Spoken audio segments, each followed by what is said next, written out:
हटिए हटिए।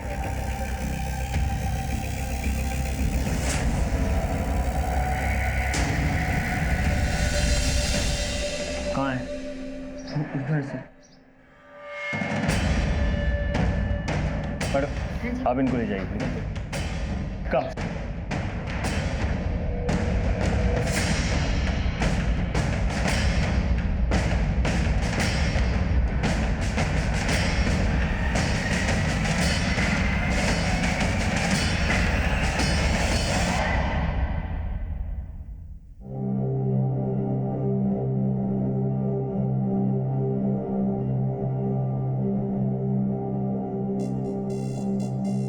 हमारी गोली पॉइंट ब्लैंक रेंज से मारी गई है और काफी स्ट्रगल भी हुआ है।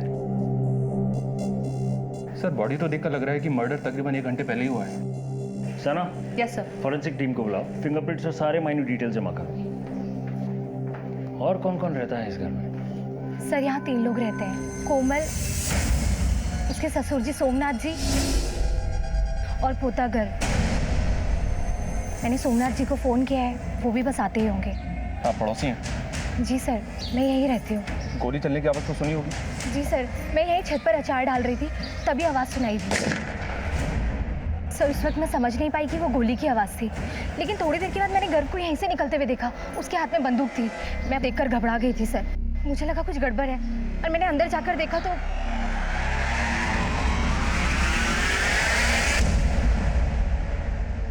वक्त क्या रहा होगा? सर करीब 2-2:15 बजा होगा। अरे एक मिनट कहाँ जा रहे हैं? ऊपर नहीं जा सकते आप। घर है मेरा। सर ये सोमनाथ जी हैं, इस मकान के मालिक। ठीक है चाहिए।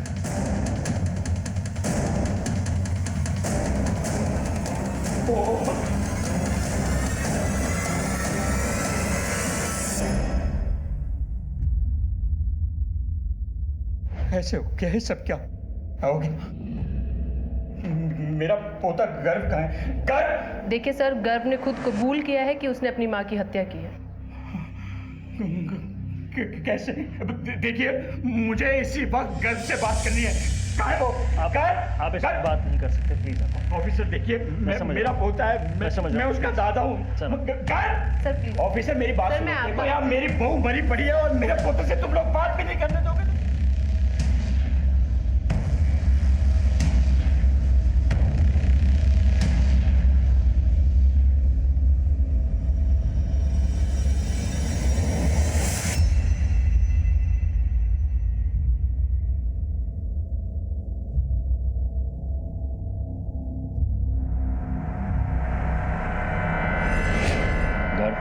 बताओ तुमने अपनी माँ को क्यों मारा?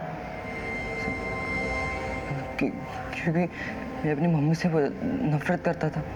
क्यों, क्या रीजन है? सर रीज़न खुद मम्मी है, क्योंकि मेरे पापा की मौत का कारण मम्मी है। पापा की मौत? उन्होंने सुसाइड किया था। तुम्हारे पापा ने सुसाइड किया? इसमें तुम्हारी मम्मी का क्या लेना देना? सर क्योंकि मेरे पापा ने अपने सुसाइड नोट में मम्मी को ही अपनी मौत का जिम्मेदार ठहराया है। कहाँ है सुसाइड नोट? सर वहाँ अलमारी में। ये चल क्या रहा है? मुझे अंदर जाने दीजिए, मुझे गर्व से बात करनी है। हटिए। सर प्लीज देखिए वो जो भी कुछ कह रहा है ना, वो सब सरासर गलत कह रहा है। आप अपने सीनियर को बुलाइए, मैं बात करता हूँ उनसे। अभी सर बात कर रहे हैं, जैसे ही बाहर आएंगे आप मिल लीजिए। देखिए मैं भी मिलिट्री से रिटायर्ड ऑफिसर हूँ, आप मुझे इस तरह से नहीं रोक सकते। सर प्लीज समझिए, रूल्स हैं हमारे भी कुछ, प्लीज। कहाँ? इस अलमारी में।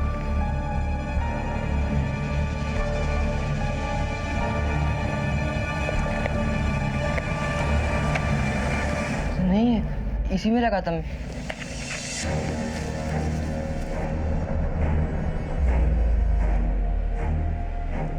कहाँ गया? यहाँ है? सर यही था वो।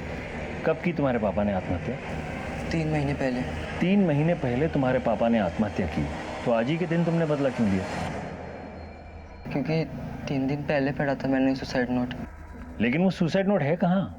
पता नहीं, मैंने यहीं पे रखा था। सर मैं अपने पापा को बहुत मिस कर रहा था, और जब मैंने वो सुसाइड नोट पढ़ा मैंने अपना इरादा कर लिया और स्कूल से घर आया तो घर?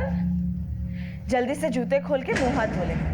मैंने तेरे लिए गुलाब जामुन बनाए हैं। तुम्हारे पापा को भी पसंद थे ना? बंद करो नाटक। अगर इतना ख्याल रखती मेरे पापा का तो जान नहीं लेती उनकी तुम। ये क्या बोल रहा है? किसने कहा ऐसा तुमसे? पापा ने। क्या बकवास कर रहा है? पागल हो गया है क्या? झूठ है ये सब। झूठ ये नहीं मम्मी, झूठ वो है तुम आज तक हमसे बोलती आ रही हो। तुम ही ने मेरे पापा को मारा है, तुम ही ने मेरे पापा को मारा है, तुम ही ने मारा है। तुमने मेरे पापा की जान ली है। क्या कर रहे हो?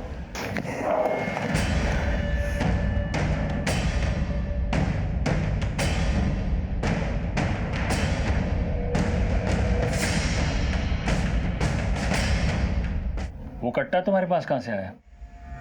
कट्टा सब घर पर ही था वो। घर में कहाँ से आया? कौन लाया? पता नहीं, कई दिन से ड्रॉअर में ही पड़ा था।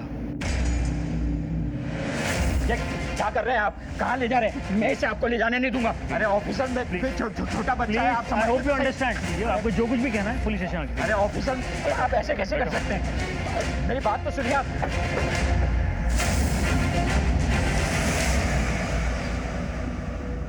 गर्व का चेहरा देखकर लगता नहीं सर कि वो सच बोल रहा है। हमें चेहरे नहीं, सबूत और गवाह देखने होते हैं अमर। तहकीकात में यह तय करना होता है कि सच क्या है और झूठ क्या है। ये देखो, इस तरह के देसी कट्टे बाराबंकी में बनते हैं। पर इनके घर में कैसे आ गया सर? कोई तो लाया होगा। बाराबंकी पुलिस स्टेशन के साथ कोऑर्डिनेट करो। मुझे इस तरह के इलीगल आर्म्स डीलर्स की सारी लिस्ट और कॉन्ट्रैक्ट किलर्स के सारे डिटेल्स चाहिए। Right sir. और वो गन फॉरेंसिक्स में भेज देना। Okay sir.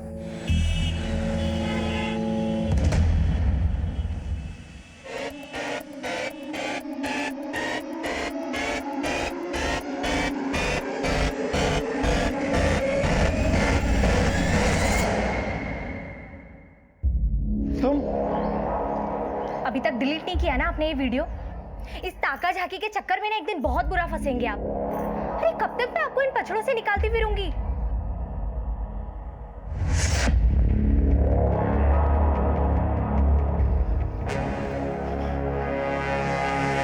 मेरा पोता गर्व कहाँ है? अंदर है। आप ऐसे नहीं अंदर जा सकते। अरे छोड़ो। क्योंकि ऐसे अंदर नहीं जा सकते। अरे अरे एक मिनट। आपकी पुलिस टीम ठीक से काम नहीं कर रही है। उस बच्चे ने आकर आपसे कुछ भी कहा और आपने मान लिया।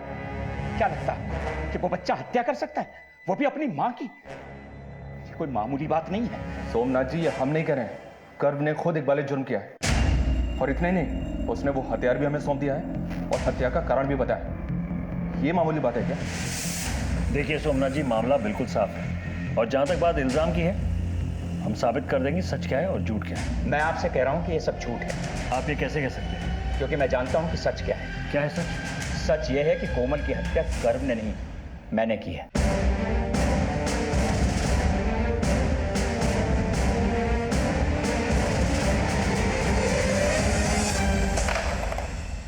हम मुजरिमों के पीछे काफी भाग दौड़ करके उन्हें पकड़ते हैं, कई तरकीबें आजमाते हैं उनसे जुर्म कबूल करवाने की। मगर इस हत्याकांड में दो लोग खुद चलकर हमारे पास आए थे और दोनों ही जुर्म का इकबाल कर रहे हैं। मैंने अपनी मम्मी का मर्डर किया है। कोमल की हत्या गर्व ने नहीं, मैंने की है। कभी कभी प्लेट में सजी सजाई कोई चीज मिल जाए तो शक और गहरा हो जाता है। देखते जाइए, ये तो एक मोड़ आया है, अभी आगे कई और मोड़ बाकी हैं, कई और झटके बाकी हैं।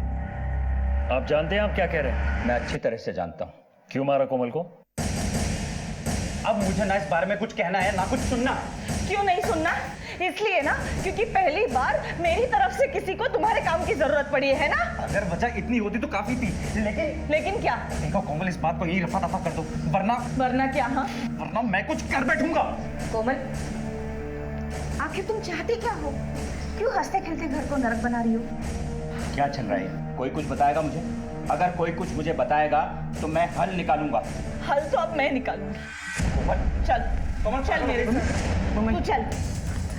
कोमल, तुम्हें जाना तो तुम जाओ, घर कहीं नहीं जाएगा। क्यों नहीं जाएगा? घर मेरे साथ जाएगा। चल घर। नहीं, अरे नहीं, नहीं, अरे बिल्कुल नहीं, ऐसे नहीं, घर मेरे साथ जाएगा।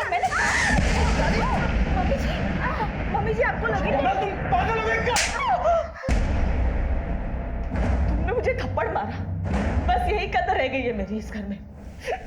चल घर, चल। ये तो कोई वजह नहीं है कोमल कुमार। तो कोमल चाहती क्या थी? आप दोनों को पुलिस थाना चलना होगा। क्यों? आपकी बहू कोमल ने जहर खाया है, वो हॉस्पिटल में है। उसने पुलिस को बयान दिया है कि आप लोगों ने उसे मेंटली हैरेस किया है, इसी वजह से उसने आत्महत्या करने की कोशिश की है। क्या बकवास कर रहे हैं आप? चलिए देखिए, आप मुझे इस चलिए, तरह से चलिए, मेरे चलिए, साथ चलिए। आप जबरदस्ती नहीं कर जो भी सकते कहना इस तरह से।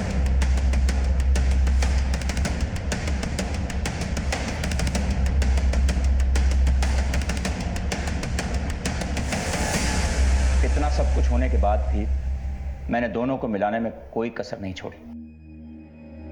वकील साहब, बेल करवाने के लिए बहुत बहुत शुक्रिया। सुनील, तू कुछ बताता क्यों नहीं है? तुम दोनों के बीच किस बात को लेकर इतना तनाव है जो बात यहां तक पहुंच गई?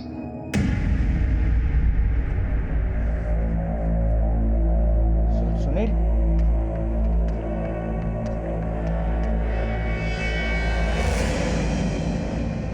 सुनील, तुझसे एक बहुत जरूरी बात करनी है। देख बेटा, पति पत्नी के बीच तो ये सब चलता ही रहता है। तू जा और कोमल को मना कर ले। नहीं पापा, मैं उसे लेने नहीं जाऊंगा। मैं उससे डिवोर्स लूंगा। बेटा, पति पत्नी के बीच में तो डिवोर्स हो सकता है, पर माँ बाप के बीच में तो नहीं हो सकता ना। गर्व के लिए, अपने बच्चे के लिए कोशिश तो कर। बेटा, मैं अपने पोते को मिले बगैर नहीं रह सकती। जाकर उसे ले आ। तो फिर क्या कोमल वापस आ गई?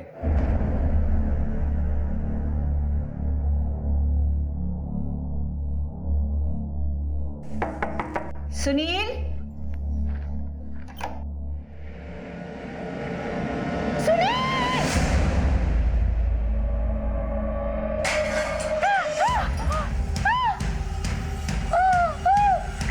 कौशल्या, कौशल्या, कौशल्या, कौशल्या! सुनील, उसने हम पे इतना संगीन इल्जाम लगाया जिसकी वजह से मेरे इकलौते बेटे ने आत्महत्या कर ली। उस सदमे में मेरी पत्नी चल बसी। हमारा हंसता खेलता परिवार बर्बाद हो गया। मगर उसी दिन मैंने ठान लिया था। मैं आपके साथ घर लौटने को तैयार हूं, लेकिन मेरी कुछ शर्तें हैं। मुझे तुम्हारी सब शर्तें मंजूर हैं। बेटा, जो भी कुछ मेरा है वो तुम्हारा और गर्व का ही तो है। गर्व के लिए सही तुम मेरे साथ घर लौट चलो। अब मुझे यह बता दीजिए कि कैसे किया आपने ये सब?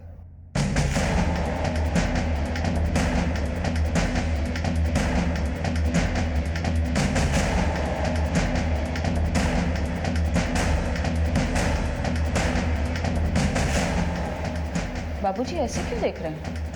क्या हुआ? जो अब तक नहीं हुआ वो अब होगा। मतलब साफ है, तुम्हें अपने पापों का हिसाब देना होगा। बाबूजी, बाबूजी, नहीं, नहीं। आपकी बहू और बेटे में किस बात को लेकर लड़ाई होती थी? ठीक से तो नहीं पता सर, लेकिन कोई बैंक लोन की बात थी जिसको लेकर दोनों के बीच में तनाव था। कोमल को मारने के लिए कट्टा कहां से लिया आपने? जी, सेल्फ डिफेंस के लिए लिया था। सेल्फ डिफेंस के लिए देसी कट्टा किससे लिया? बहुत दिन हो गए, याद नहीं है। आप एक फौजी और ये भी नहीं जानते कि गैर कानूनी हथियार रखना एक जुर्म है? जी जानता हूं, लेकिन सोमनाथ जी, गर्व ने अपने पापा के सुसाइड नोट की बात कही थी हमसे। क्या आपको पता है वो सुसाइड नोट कहाँ है? Suicide note? मैं किसी सुसाइड नोट के बारे में नहीं जानता। तो आप ये तो जानते ही होंगे कि आपके स्टेटमेंट के बाद आप पर कानूनी कार्रवाई की जा सकती है। जानता हूं। इंस्पेक्टर साहब, गलती तो मुझसे हुई है। कोमल को मारने के बाद अगर मैं वहां से नहीं चला जाता तो मेरा बच्चा मुसीबत में नहीं पड़ता। आप गर्व को जाने दीजिए, वो निर्दोष है। मैं कह रहा हूं ना आपसे, उसने कुछ नहीं किया, मैंने हत्या की। कहानी अच्छी है, अपने पोते को बचाने के लिए कह रहे हैं ना ये सब? नहीं साहब, ये कहानी नहीं है, मैंने आपको वो बताया है जो हुआ। ठीक है, आपने अपना जुर्म कबूल कर लिया है और उसने अपना, लेकिन हम अपने तरीके से असली मुजरिम को पकड़ेंगे और उसके बाद ही नतीजे पे पहुंचेंगे कि कौन रहेगा और कौन जाएगा। दोनों के बयान बहुत कुछ कह रहे थे, दिमाग में कई सवाल कूद रहे थे।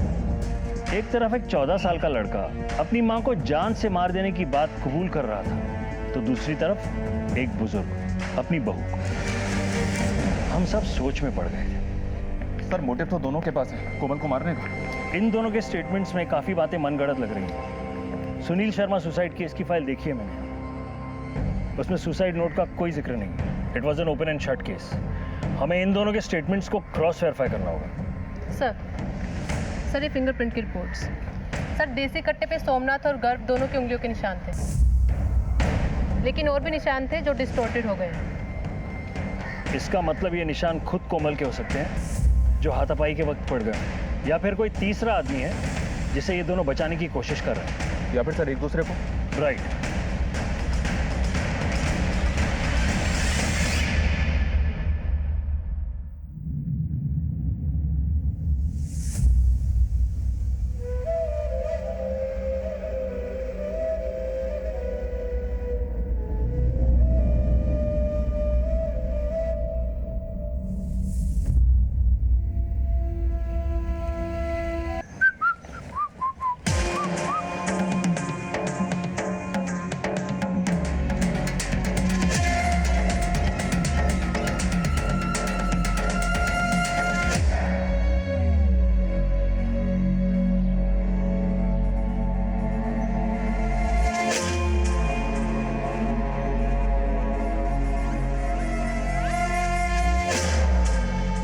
सर पिछले 15 मिनट से दोनों ने एक बार भी बात नहीं की। अमर करेंगे, घड़ा भर के छलकने में कुछ समय तो लगता है। बाराबंकी से कोई खबर? सुबह ही बात हुई थी सर, शाम तक डिटेल्स आ जाएंगी। देखो गन तो आई है और हत्या भी हुई है। अब जाहिर सी बात है कि गन इनके पास उड़कर तो नहीं आई, कोई लाया होगा। अब जब तक इस देसी कट्टे की गुत्थी नहीं सुलझ जाती, हम इन्हें क्लीन चिट नहीं दे सकते।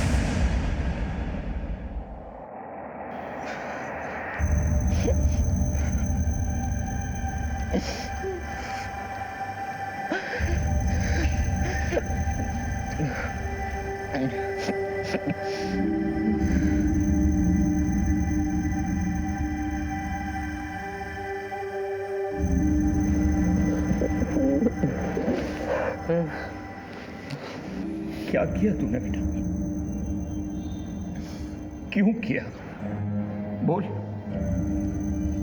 अच्छा जाने दे, जो हुआ हो गया।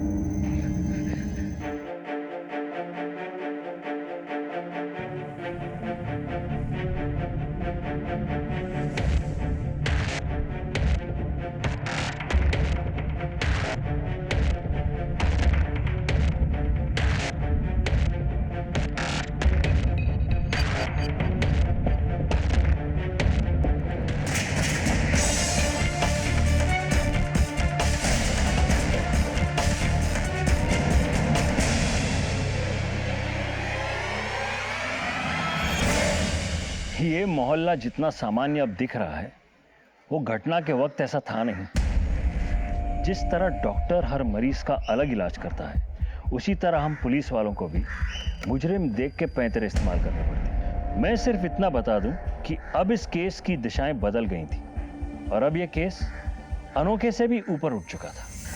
सोमनाथ और कोमल के बैंक डिटेल्स निकलवाओ।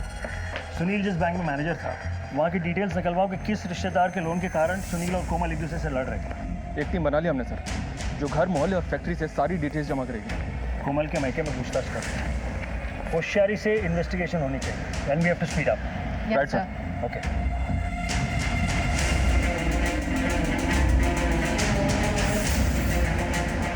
एक भरा खुशहाल परिवार था साहब, न जाने किसकी नजर लग गई। गर्व बाबा से तो बहुत प्यार करती थी कोमल मेम साहब।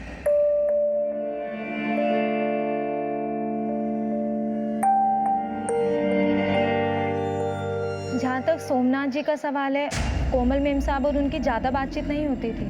क्या इन दिनों तुम्हारी कोमल मेम साहब की किसी के साथ कोई अनबन चल रही थी, खासतौर पर सोमनाथ जी? नहीं साहब, किसी और का घर में आना जाना रहता है? नहीं। कभी किसी को लड़ते झगड़ते देखा है कोमल जी से? हाँ साहब, पड़ोस के रस्तोगी साहब से मेम साहब का झगड़ा हुआ था।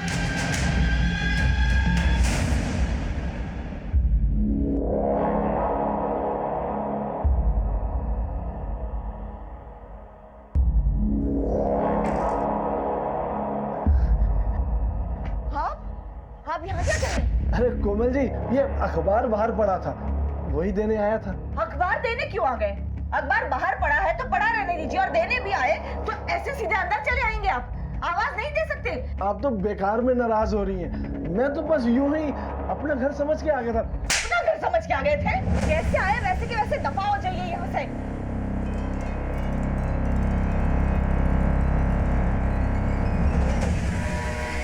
ये कैसी बातें कर रहे हैं सर? मैं तो बस पड़ोसी होने का फर्ज निभा रहा था। कोमल जी के कमरे से स्ट्रगल के मार्क्स मिले हमें, और ये भी पता चला कि तुम्हारी दूसरों के घरों में ताका झाकी करने की बहुत आदत है। अकेली औरत देखी तो नियत में खोटा गया होगा, है ना? नहीं नहीं सर, ऐसी कोई बात नहीं है। मैं कोई ताका झाकी नहीं करता। मैं तो बस मोहल्ले में नजर रखता हूँ। नजर रखते हैं? क्यों? नजर रखते रखते कभी किसी को आते जाते देखा उस घर में? नहीं सर। देख रस्तोगी, आज के बाद हमारी नजर तुझ पे रहेगी, समझे? आप कहना क्या चाहते हैं? ये सब हमने किया है। देखिए मैडम, आप हमें कायदा कानून ना समझाएं तो ही अच्छा होगा। तहकीकात चल रही है हमारी, और हाँ, जब तक हमारी तहकीकात पूरी नहीं होती, आप दोनों पति पत्नी ये शहर छोड़कर कहीं नहीं जा सकते। समझ में आया? जी।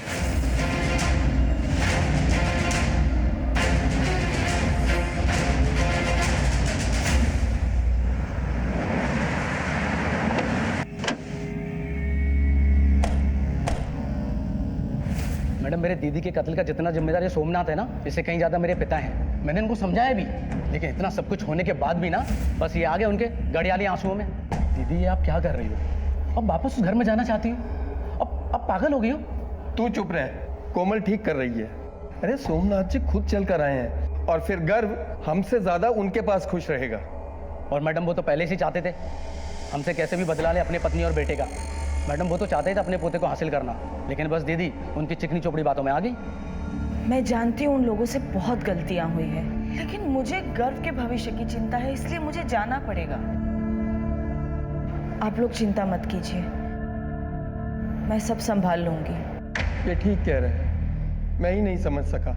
उस दिन कोमल के जज्बाती फैसले को मैंने ठुकरा दिया होता और उसे नहीं भेजा होता तो आज मेरी बेटी जिंदा होती। कोमल और सुनील का किस बात को लेकर झगड़ा होता था, और ये किस मायके वालों को लोन दिलाना चाहती थी वो? ये तो मुझे नहीं पता, पर मैं एक बात कह सकता हूँ, मेरी बेटी का कत्ल सोमनाथ ने ही किया है। वो एक बेदिल इंसान है। पर गर्व तो कह रहा था कि उसने किया है। मैडम, गर्व झूठ बोल रहा है। उस बुड्ढे ने गर्व को अपनी तरफ किया है। आप उस बुड्ढे को तोड़िए, सच बाहर आ जाएगा।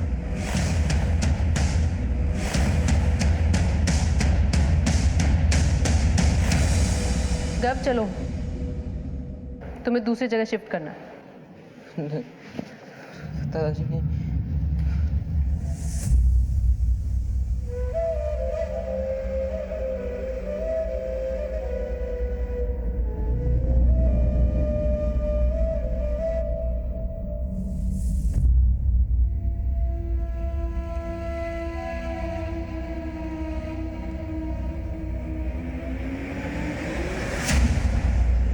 कुएं से तल की मिट्टी लाने के खेल मैंने बचपन में बहुत खेले थे। एक लंबी सांस लेकर कूद पड़ते थे।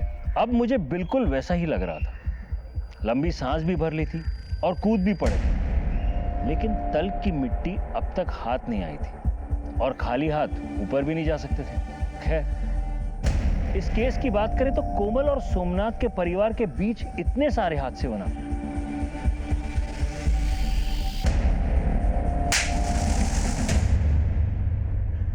ये एक बड़ी दस्तक थी जो बार बार हो रही थी, लेकिन किसी ने नहीं सुनी। सर, बाराबंकी पुलिस से रिपोर्ट आई है। 3 लोग हैं जो इलीगल वेपन सप्लाई का काम करते हैं। पप्पू, मदन और इकबाल। फिलहाल ये 3 अंडरग्राउंड है सर। और बाराबंकी पुलिस ने एक बात और बताई है कि लखनऊ शहर की डीलिंग्स ये पप्पू यादव करता है। अपने मुखबिरों को काम पे लगा दो, मुझे किसी भी कीमत पे ये लीड चाहिए। बैठ सकते। सर ये कोमल शर्मा की कॉल डिटेल्स हैं। इस नंबर से किसी दीपक वर्मा को लगातार कॉल किए गए हैं और कॉल्स रिसीव भी हुए। सर नेक्स्ट पेज पर कोमल शर्मा की बैंक अकाउंट की स्टेटमेंट है। उसी बैंक अकाउंट से लोन की प्रोसेसिंग फीस पे हुई है दीपक वर्मा के नाम पे। सर जब हमने उसके बारे में पता लगाया तो बहुत ही इंटरेस्टिंग सच सामने आया है। ये दीपक वर्मा कोमल के कॉलेज में ही पढ़ता था। दीपक वर्मा?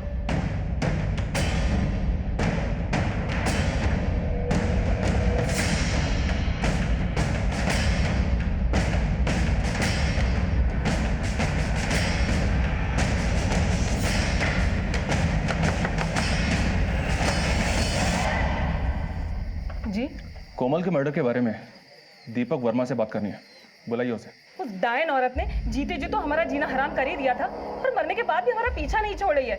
देखिए उससे हमारा कोई लेना देना नहीं है। कौन है? किससे बात कर रही हो? दीपक वर्मा?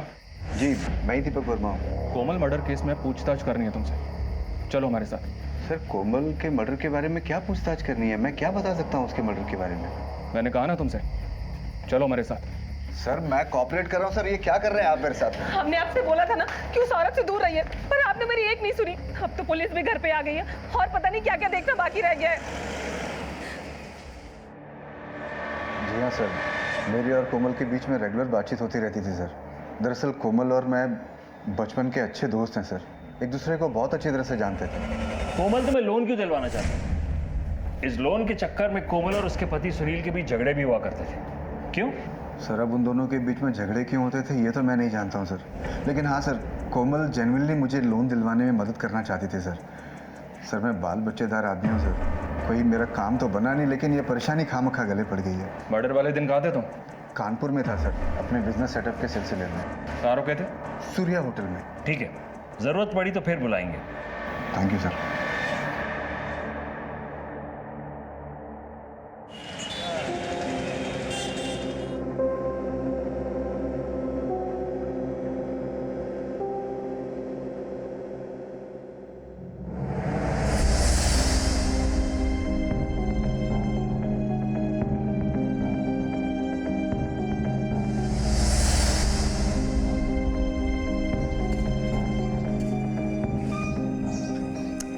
ये क्या बाबूजी, आपने फिर इसे स्कूटर दे दिया? कोमल, ये मेरा पोता है, एक फौजी का पोता। मैं इसे हर तरह से तैयार करूंगा। स्कूटर क्या, मैं इसे कार चलाना भी सिखाऊंगा, है ना गर्व? यस।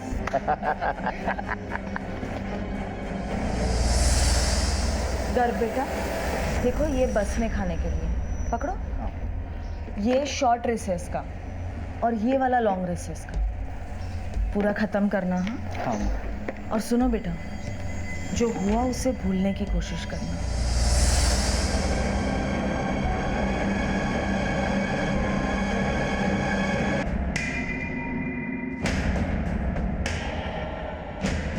जी सर, ये फैक्ट्री सोमनाथ शर्मा जी का है।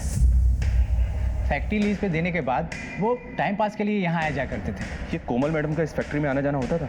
नहीं नहीं, लेकिन पिछले हफ्ते एक बार आई थी और उनका राघव साहब के साथ झगड़ा भी हुआ था। तुम अपनी बकवास बंद करो। सोमनाथ जी कल तक मालिक थे, अब मैं हूँ, और ये फैक्ट्री लीज पे देने का फैसला भी आज से मेरा है। तुम्हारा कॉन्ट्रैक्ट समझो आज से खत्म। तुम्हारा जो भी सामान वामान पड़ा हो वो उसे उठाओ और निकलो यहाँ से, चलो बाहर। अरे आप क्या, खुद सोमनाथ जी भी लीज पूरा होने से पहले हमें नहीं निकाल सकते? ठीक है, अब देखो मैं तुम्हारा क्या हाल करती हूँ। और मैं जो आपका हाल करूंगा वो सोमनाथ की बहू हो, इसलिए चुप हैं, वरना अपनी औकात पे आ गए ना तो अच्छा नहीं होगा। ये 15 तारीख को तुम्हारे राघव साहब फैक्ट्री से कितने बजे निकले थे?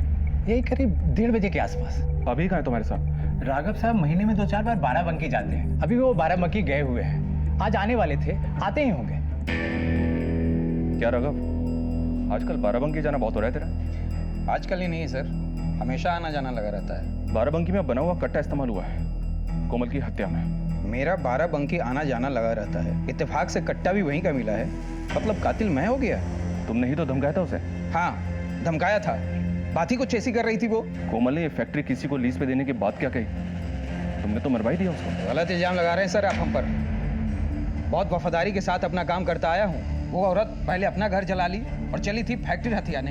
अभी हमारा कॉन्ट्रैक्ट खत्म भी नहीं हुआ था। राघव, कोमल ये फैक्ट्री किसको लीज पे देना चाहती थी? किसको लीज पे देना चाहती थी, किससे बात कर रही थी, मैं कैसे बता सकता हूँ सर आपको। ठीक है, आज के बाद जब भी बाराबंकी जाओगे ना तो मुझसे पूछ के जाना, समझे? कभी कभी हम मेहनत तो बहुत करते हैं मगर परिणाम नहीं मिलता। मगर इस केस में हमारी मेहनत ने जो रंग लाया था उसे देखकर आप भी हैरत में पड़ जाएंगे। शुरू से ही मेरी 99% गट फीलिंग ये कह रही थी कि ये दोनों निर्दोष हैं। मैंने ये तेरा इल्जाम अपने सर ले लिया है। हाँ, कोई इंस्पेक्टर, कोई पुलिस वाला तुझे पूछे ना तो बोलना दादाजी को बचाने के लिए तूने ये सब किया है। दादाजी, आपने मम्मी को नहीं मारा? ये क्यों पूछ रहा है तू? क्योंकि मैंने तो मम्मी को नहीं मारा। मैंने आपको घर से निकलते हुए देखा। दादाजी,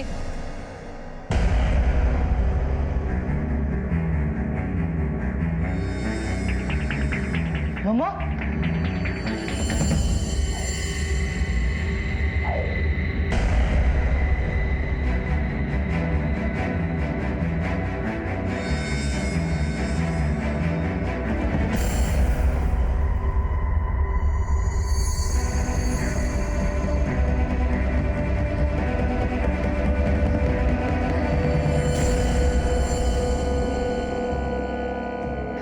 घर में मैंने मम्मी की लाश देखी, इसलिए मुझे लगा आपने मम्मी को मारा। इसलिए मैं घर लेके पुलिस स्टेशन पहुंच गई। लेकिन दादाजी, मम्मी को आपने नहीं, मैंने भी नहीं, तो किसने मारा? दोनों ने भले ही एक दूसरे को बचाने के लिए झूठ बोला था, लेकिन उस झूठ में थोड़ी मिलावट थी और हमें दूध का दूध, पानी का पानी करना था, पूरे सच को सामने लाना। हमारी टीम को पता चला है कि पप्पू यादव नाम का एक बंदा है जो इलीगली कट्टे सप्लाई करता है। हमें शक है कि वो कट्टा लखनऊ में उसी ने सप्लाई किया है। अभी अभी हमें खबर मिली है कि वो आपके शहर लखनऊ में गोमती नगर में छुप के बैठा है। Thank you.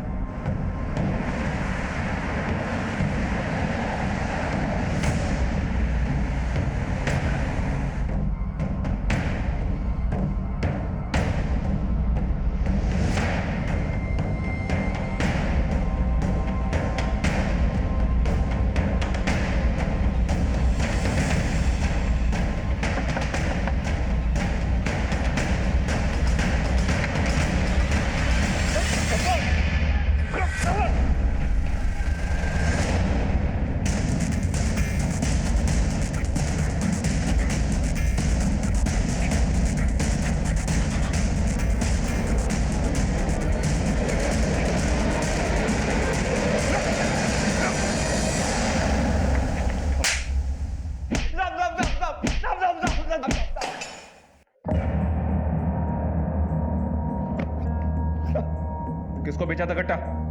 किससे ली थी सुपारी? बोल। साहब, मैं सुपारी नहीं लेता। हाँ, कट्टा जरूर बेचा था। ध्यान से देख, इन चारों में से किसी को बेचा था? हाँ साहब, मैंने कट्टा किसी आदमी को नहीं, औरत को बेचा था। इस केस में तो सिर्फ दो ही औरतें हैं जिस पे शक किया जा सकता है। एक रस्तोगी की पत्नी नंदा, दूसरी दीपक की पत्नी माला। लेकिन सर, लगता नहीं है कि वो दोनों ऐसा कर सकते हैं। अमर, हमें कदम बा कदम चलना है, किसी भी पॉसिबिलिटी को रूल आउट नहीं कर सकते हैं। ध्यान से देख और पहचान, इनमें से कौन सी औरत है वो? इनमें से कोई नहीं है साहब, वो तो कोई और थी। अमर, स्केच आर्टिस्ट को बोलो।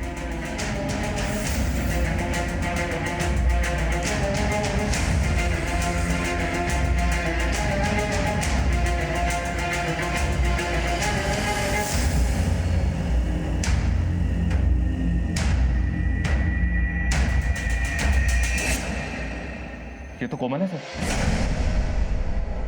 कोमल ने खुद को मारने के लिए कट्टा खरीदा था। ये बात समझ में नहीं आ रही है। खुद को मारने का इसका मकसद क्या रहा होगा? जब अंधेरा गहरा हो जाए, समझो सुबह होने वाली है। हमारे रेडार में जितने भी लोग हैं, सबके मोबाइल लोकेशंस निकलवाओ। 15 तारीख यानी मर्डर के दिन क्या कोई नंबर कोमल के घर के आसपास 1 से 2 बजे के बीच एक्टिव था? I want that report on urgent basis. जी सर।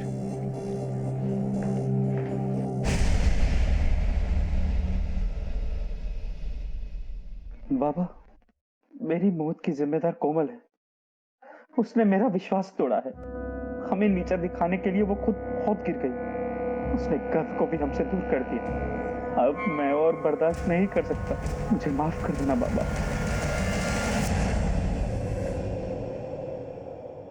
सर, हमारा शक बिल्कुल सही निकला। ये देखिए, उस दिन इन लोगों के मोबाइल्स कोमल के घर के आसपास एक्टिव थे, लेकिन ये नंबर देखिए, ये बहुत खास है।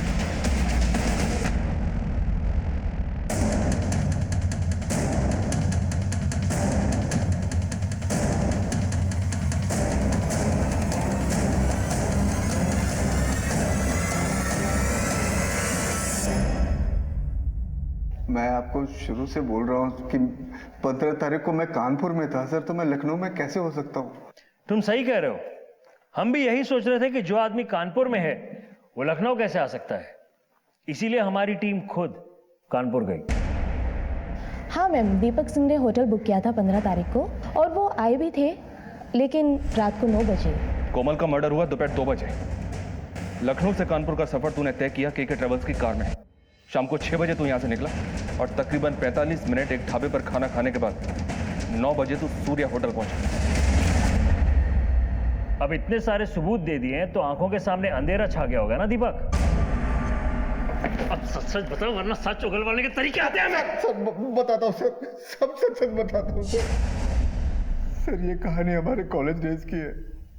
मैं और कोमल एक दूसरे से बहुत प्यार करते थे। हम शादी करना चाहते थे सर, लेकिन मैं लाइफ में सेटल नहीं था। इसलिए कोमल के पापा ने उसकी शादी सुनील से कर दी और मैंने भी बाद में माला से शादी कर दी। हम दोनों ही अपनी जिंदगी में आगे बढ़ चुके थे, लेकिन 3 महीने पहले मेरी मुलाकात अचानक कोमल से हो गई। अरे दीपक, अरे कोमल, तुम कितने सालों बाद कैसे हो? मैं ठीक हूँ यार, तुम कैसी हो? बढ़िया बढ़िया। और यहाँ कैसे, क्या चल रहा है? सब ठीक चल रहा है। अभी कोलकाता से अपना बिजनेस पूरा का पूरा रैप अप करके यहाँ आया हूँ। अच्छा। अब यहाँ अपने बिजनेस को सेटअप करने के लिए लगा हुआ हूँ, लेकिन क्या करूँ, ना तो बिजनेस का लोन प्रोसेस हो रहा है और ना ही कोई और काम बन रहा है। तुम्हें लोन चाहिए? हाँ। मेरे हस्बैंड बैंक में मैनेजर है, मैं करवाती हूँ लोन तुम्हारा, हो जाएगा तुम्हारा काम। मैं सुनील से बात करती हूँ। अभी भी तुम्हारे दिल में पुराने आशिक के लिए जगह बाकी है? अच्छा, इसलिए उसकी लोन रिजेक्ट करवा दी तुमने? क्या बात कर रही हो तुम? देखो, मैं बैंक मैनेजर हूँ, बैंक का मालिक नहीं। अगर लोन एप्लीकेशन रिजेक्ट हो गया तो हो गया, बस। मुझे इस मामले में ना तुमसे कुछ कहना है ना कुछ सुनना है। अच्छा, तो तू था उनके झगड़े का कारण? फिर? सर, सुनील की मौत के बाद कोमल वापस अपने मैके में रहने के लिए आ गई और इसी दौरान हम दोनों की नजदीकियां और बढ़ गई। तुमने क्यों छोड़ दिया मुझे दीपक? मैं आज भी तुम्हारी हूँ, प्लीज मुझे दोबारा अपना लो। शायद हम एक दूसरे के लिए ही बने हैं दीपक। कोमल, अब मैं कभी तुम्हें दोबारा छोड़कर नहीं जाऊंगा, कभी नहीं। कोमल सोमनाथ की फैक्ट्री भी लीज पे तुझे ही देना चाहती थी ना? जी सर। सर, ये सच है कि कोमल ने मेरे लिए ही फैक्ट्री के मैनेजर राघव से पंगा लिया था। मेरी और कोमल की नजदीकियों की खबर मेरे घर तक पहुंच गई थी सर, और मेरा और मेरी पत्नी के बीच रोज झगड़ा शुरू हो गया था। और इसी बीच कोमल के हाथ सुनील का सुसाइड नोट लग गया।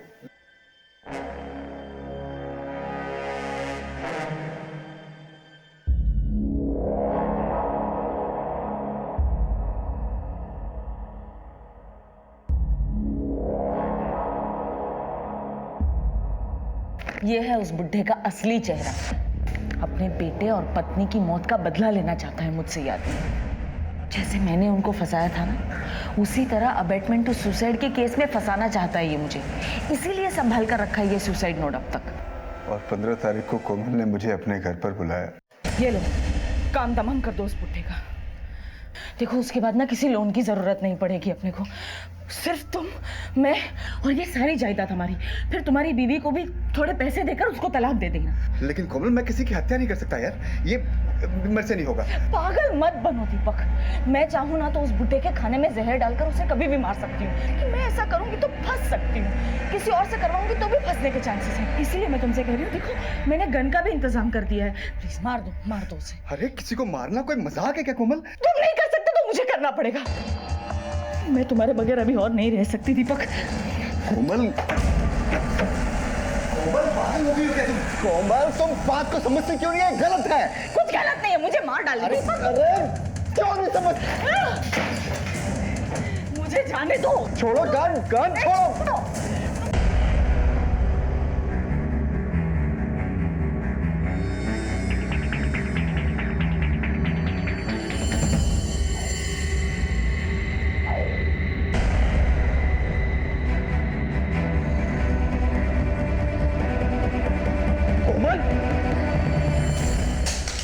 कोमल मुझसे सच्चा प्यार तो करती थी सर, लेकिन वो मुझे खूनी बनाना चाहती थी। मैं अपना बस एक छोटा सा फायदा देख रहा था, लेकिन वो मेरे साथ बड़े बड़े सपने देखने लग गई थी सर। उसका मेरे प्रति प्यार दीवानगी में बदल चुका था और एक दिन सुसाइड नोट के डर से अपने ही हाथों अपनी ही जान गंवा दी उसने। तुम्हारे कारण एक परिवार बर्बाद हो गया, एक बच्चा अनाथ हो गया। अब सड़ो यहीं जेल में, इसी के हकदार हो तुम। कोमल के पिता ने कोमल की मर्जी के खिलाफ उसका ब्याह सुनील के साथ कर दिया था, बिना ये जाने कि उसके मन में दीपक के लिए जगह है। ये पहली दस्तक थी, लेकिन कोमल का दोबारा दीपक से मेलजोल ये एक और दस्तक थी, और ये वो दस्तक थी जो दबे पैर हर मोड़ पर उनकी जिंदगी में आती रही और तबाही मचा गई। कोमल को भी एक दस्तक मिली थी जो खतरे की नहीं, उसके लिए भलाई की थी। सोमनाथ ने वो सुसाइड नोट उनसे बदला लेने के लिए नहीं, उन्हें बचाने के लिए छुपाया था। कोमल वो गलत समझ बैठी, नतीजा खुद अपनी जान से गई। गलतियां हम सबसे होती हैं, अपनी गलतियों को सुधारना हम सबका फर्ज है, लेकिन गलतियों को दोहराना बर्बादी को दावत देना है। फिर मिलेंगे एक और अनोखे केस के साथ, तब तक के लिए देखते रहिए क्राइम पेट्रोल दस्तक। मकसद बताना नहीं,